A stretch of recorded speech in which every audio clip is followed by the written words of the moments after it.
जय हिंद। इस वीडियो में समझते हैं कि कोरोना वायरस किस तरह से हमारे शरीर में अटैक करता है और उससे हमारी मृत्यु कैसे हो जाती है, और वैक्सीन किस तरह से उस कोरोना वायरस को हरा देता है, या कोई व्यक्ति स्वतः कैसे ठीक हो जाता है वैक्सीन से, और वैक्सीन कौन सी सबसे ज़्यादा कारगर होगी, हमें कौन सी वैक्सीन को लगाना चाहिए, इस सब के बारे में हम समझा देते हैं।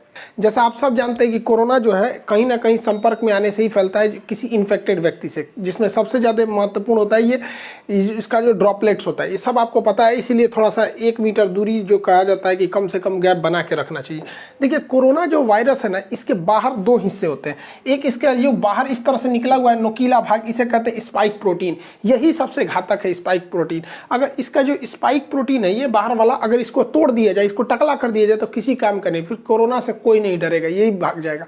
और इसके अंदर एक होता है गुच्छा जैसा, ये इसे कहते हैं जेनेटिक मटेरियल।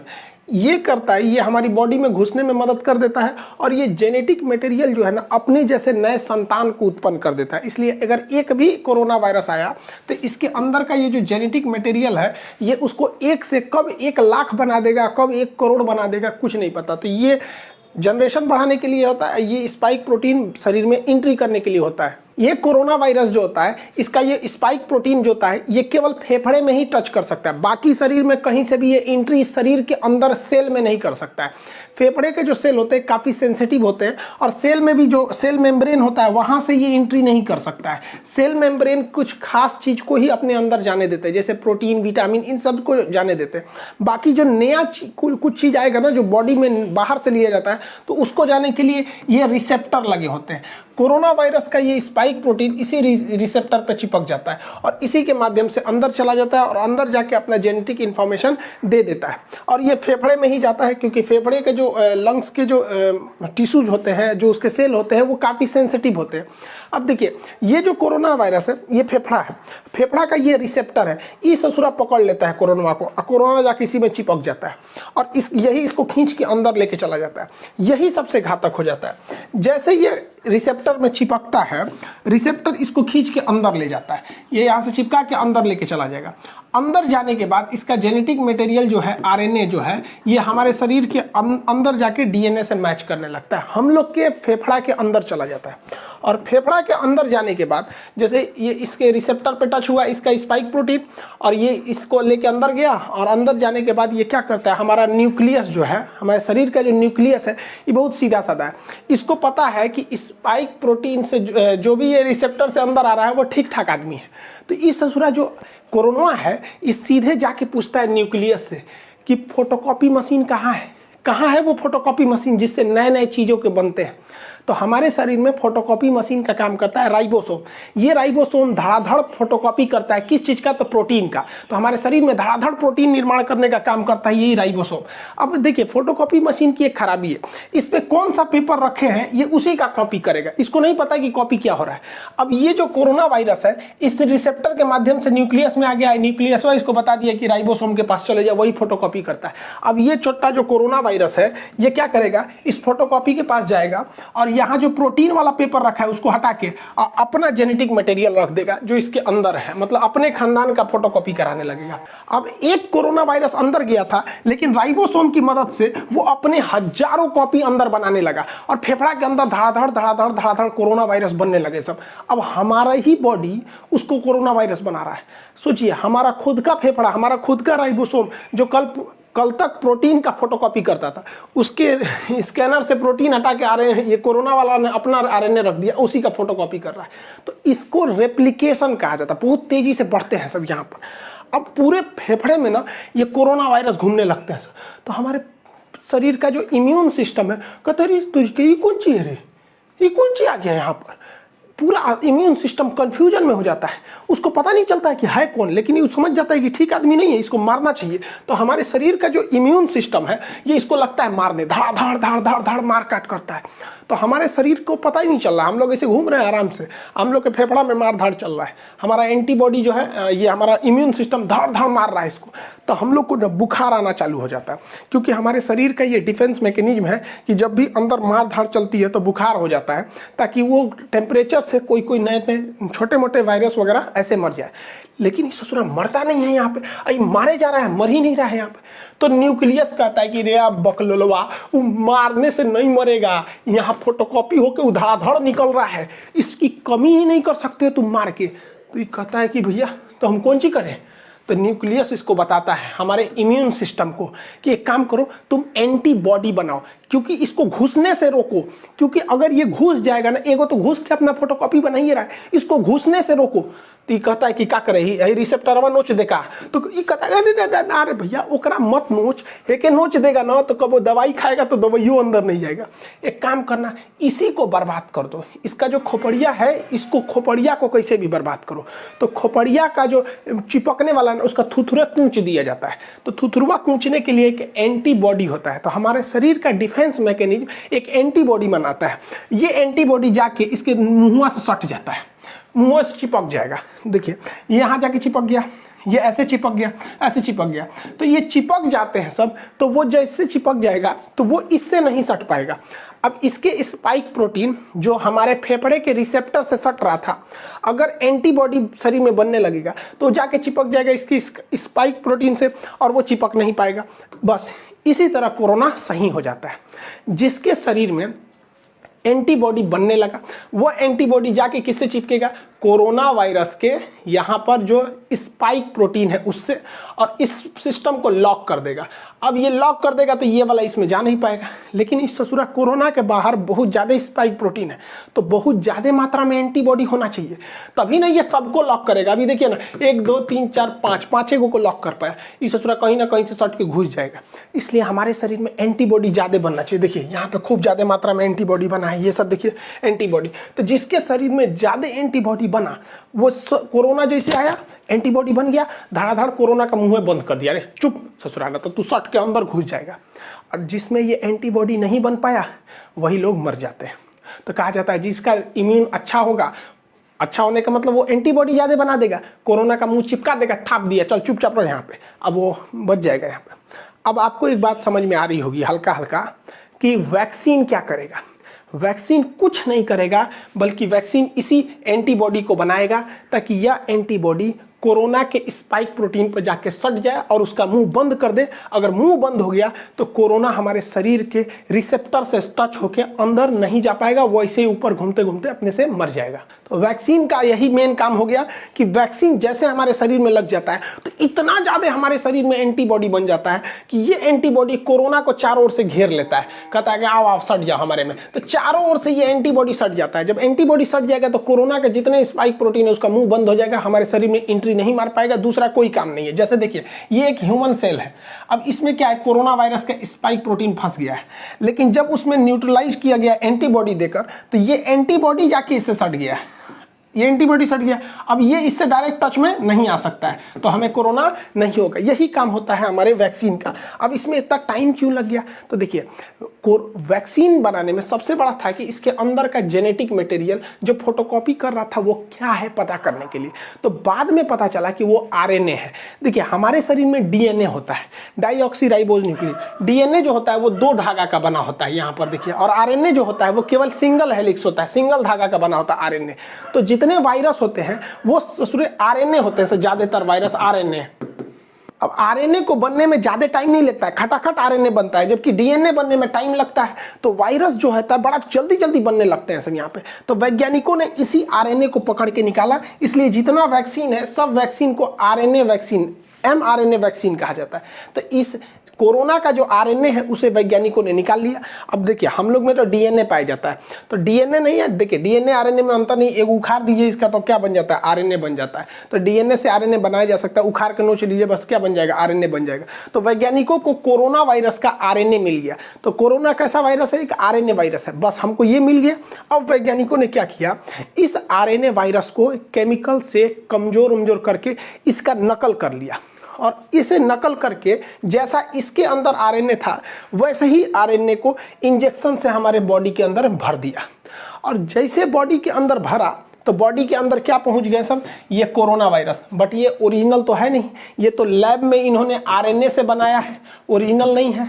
अब बताइए, ये ओरिजिनल नहीं है लेकिन दिखने में तो उसी के जैसा है, और जब दिखने में वैसे ही है तो शरीर के अंदर जाएगा तो शरीर के अंदर से एंटीबॉडी बनने लगेंगी ज़्यादा ज़्यादा, और इन दवाओं में एंटीबॉडी को बढ़ाने के लिए केमिकल मिला दिया जाता है, तो ज़्यादा से ज़्यादा एंटीबॉडी बनने लगेगी। तो जब कभी हमें वैक्सीन लगा दिया जाता है तो यह वैक्सीन एंटीबॉडी का निर्माण बहुत जोर से करने लगती है और हमारे शरीर में खूब ज़्यादा एंटीबॉडी हो जाता है, जो कि नकली कोरोना वायरस को देखकर बना होता है। और इसी बीच में ना पूरे उस कोरोना वायरस को घेर लेते हैं, हमारे शरीर में पूरा का पूरा एंटीबॉडी हो गया।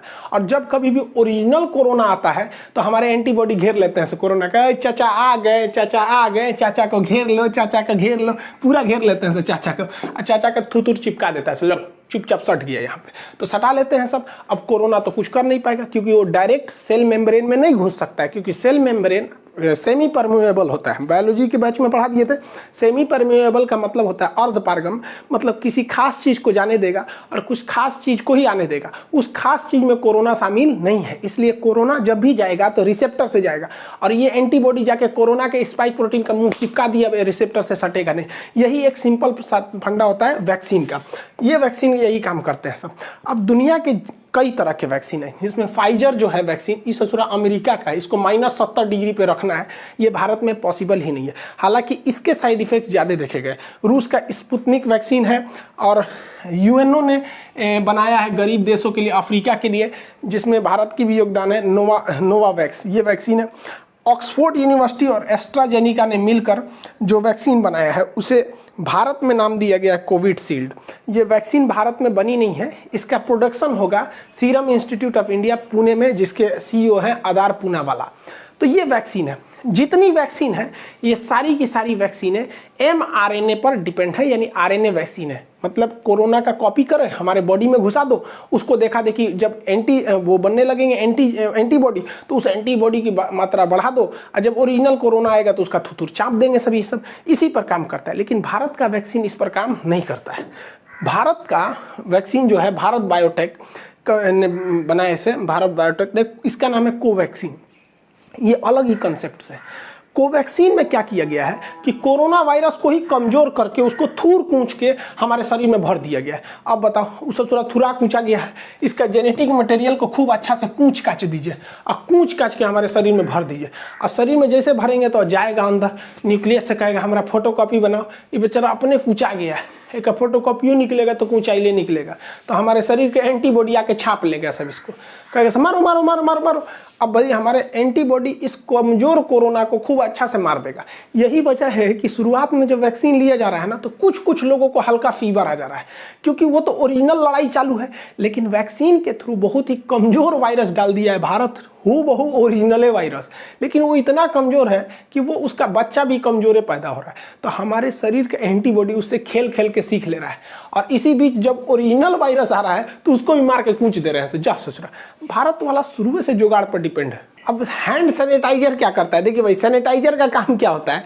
सैनिटाइजर जब हम मारते हैं ना, तो ये कोरोना वायरस का जो बाहरी खोल है ना, जिस खोल के ऊपर ये स्पाइक प्रोटीन है, तो ये जो होता है ये सैनिटाइजर इस स्पाइक प्रोटीन को कुछ नहीं करता है, बल्कि जिसके ऊपर इसका खोल है ना, ये खोपड़िए फाड़ देता है, उसको टकला कर देता है, इस तरह से खोखला करके टकला कर देगा, इसका पूरा का पूरा ऊपर का खोपड़िए झाड़ के टकला हो जाएगा। इस सूरत सैनिटाइजरवा जो है ना, ये तो वैक्सीनवा का बाप है। वैक्सीनवा तो खाली उसका ठोड़वे बंद कर रहा था, ये मारा पूरा टकले कर देता है उसको, अब उसका पूरा आरएनए बाहर निकल जाता है, तो कोरोना रोने लगता है, ओ माय गॉड मेरा आरएनए चल गया, अब क्या करेंगे यहाँ पे। तो आप कहेंगे कि सैनिटाइजर में काहे नहीं पी लेते हैं लोग, सोचा सैनिटाइजरवा ज़्यादा पी लेंगे लोग ना तो फेफड़वा में, तो हम लोग कहीं सोचा रिसेप्टरवा जो है ना फेफड़ा का, एकरो नोच देगा, बस दिक्कत हो जाएगा, हम लोग भी मर जाएंगे लोग यहाँ पे। इसलिए सैनिटाइजर जो है वो केवल बाहर के काम में आता है, वो कोरोना वायरस के बाहरी लेयर को फाड़ देता है। दुनिया में बहुत सारे वैक्सीन है, जिसमें एक ये जितने वैक्सीन है ये आरएनए वैक्सीन है सब, जबकि भारत का जो वैक्सीन है भारत बायोटेक द्वारा, ये तो ओरिजिनल वायरस का ही वैक्सीन है। अब इसमें से सबसे अच्छा कौन है, तो देखिए सारे वैक्सीन अच्छे हैं, डिपेंड करता है किसको कहाँ के ट्रायल पर किया गया है, किसी को अमेरिका में, किसी को इंडिया में। सारे के सारे वैक्सीन एक जैसे हैं, कोई खराब नहीं है। जैसे हम आपसे कहते हैं कि कौन सा साबुन नहाने के लिए अच्छा है, तो भैया आप लाइफ बॉय से नहाओ, चाहे डिटॉल से नहाओ, चाहे पियर से नहाओ, कोई फर्क नहीं पड़ता है, नहा के आप वैसे ही निकलेंगे। जैसे हमारे जैसे आप घड़ी साबुन से नहा लीजिए, कोई फर्क नहीं पड़ता। अब जैसे हम लोग हैं, भैंस जैसे हम लोग का चमड़ा है, तो उस पर लक्स वगैरह सुनता ही नहीं है, तो घड़ी साबुन ये सब से नहा लीजिए, कोई फर्क नहीं पड़ता, सब एक जैसा है, कोई दिक्कत नहीं आएगा। वैक्सीन जो है वो 60 से 90% तक ही वो कारगर है।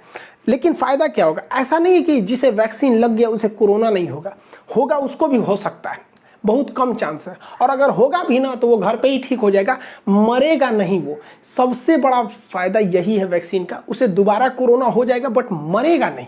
तो इससे अच्छा क्या चाहिए? बीमारी हो जाए, खांसी सर्दी हो के ठीक हो जाए, मरिए जा रहा है सोचो, इसमें ना दिक्कत हो जाता है, डेथ नहीं होगा। कोरोना वैक्सीन की 2 डोजेज लगाई जाएंगी। एक डोज से दूसरे डोज के बीच में 28 से 42 दिन का गैप रखा जाएगा। एक डोज मान के चलिए आप 1 तारीख को ले लिए, तो फिर 28 से 40 दिन के बीच में कभी भी एक डोज ले लीजिए, ताकि आपके बॉडी में 2 बार कोरोना वायरस को इंजेक्ट कराया जा सके वैक्सीन के माध्यम से, जिससे कि आपकी एंटीबॉडी रेडी हो सके, लड़ने के लिए तैयार रह सके। अब देखिए, एक रिसर्च करना ये है कि ऐसा माना जा रहा है कि अगर किसी व्यक्ति को पहला डोज अगर फाइजर का लगा दिया जाए और दूसरा डोज कोविशील्ड का लगा दिया जाए तो ये ज़्यादा असरदार होगा। लेकिन अभी क्या हो रहा है कि पहला डोज जिस वैक्सीन का है, दूसरा डोज भी उसी का है। लेकिन ऐसा वैज्ञानिकों का कहना है कि अलग अलग डोज दिया जाए। अब चूंकि भारत में 2 ही वैक्सीन है, एक कोविशील्ड है, एक कोवैक्सीन है, तो भारत सरकार को भी इस पर रिसर्च करना चाहिए कि पहला डोज देना चाहिए कोविशील्ड का, दूसरा कोवैक्सीन का ही दे दीजिए, ताकि ज़्यादा सूटेबल रहे, दोनों तरह से हम लोग उसमें वायरस से लड़ सके। यहाँ पर एक्सचेंज कर देना चाहिए। अब इसके साइड इफेक्ट को लेकर कुछ डर रहे हैं। देखिए, इसका कोई साइड इफेक्ट नहीं है, 99% लोगों को कोई साइड इफेक्ट नहीं है। कुछ लोगों को हो रहा है हल्का बुखार, तो आपको बता ही दिए, क्योंकि जैसे वैक्सीन जाएगा मारधाड़ चालू होगा, हल्का बुखार होगा, पैरासीटामोल खा लीजिए, नॉर्मल 1 रुपया का कम्बीफलान या फिर कैल्पोल वगैरह कुछ भी खा लीजिए, नॉर्मल सही हो जाएंगे। यहाँ पर इससे ज़्यादा कुछ नहीं होगा। थोड़ा बहुत आपको, कुछ लोग को सर दर्द की शिकायत मिली गई है, करोड़ों में 1-2 ठोको। अरे यार, तो जो सर दर्द और बुखार नहीं झेल सकता है ससुरा, तो नहीं तो जी कह रहा है ससुरा, ओकरा से डर रहा है। यहाँ पे कोरोना से नहीं डर रहा है, डर रहा है कि वैक्सीन लगाएंगे तो बुखार हो। अब कुछ लोग का इसी में अफवाह उड़ा दिया कि वैक्सीन लगाने से मर जाएगा। भाई देखो, किसी को कोरोना वायरस हो गया है, अब वो आज ही इन्फेक्टेड हुआ है, तो उसको लक्षण तो आज नहीं दिखेगा, और आज ही अगर जाके वो वैक्सीन लगा ले और 1 हफ्ता बाद, वैक्सीन तुरंत तो काम नहीं करेगा एक ही डोज पे, और 1 हफ्ता बाद वो कोरोना से मर जाएगा, तो लोग उससे ये नहीं कहेंगे कि कोरोना से मरा है, लोग अफवाह उड़ा देंगे, सोच रहा है कि वो वैक्सीने से मरा है। ऐसा कोई नहीं है।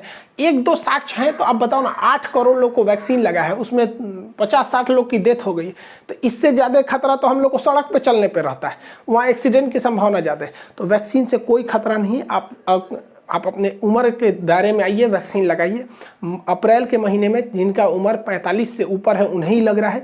लेकिन मोदी जी ने इजराइल को मॉडल को देखते हुए, हम एक पिछले वीडियो में बताए थे ब्रिटेन का मॉडल और इजराइल का मॉडल में, मतलब ब्रिटेन में भी वैक्सीनेशन से ही जीता था।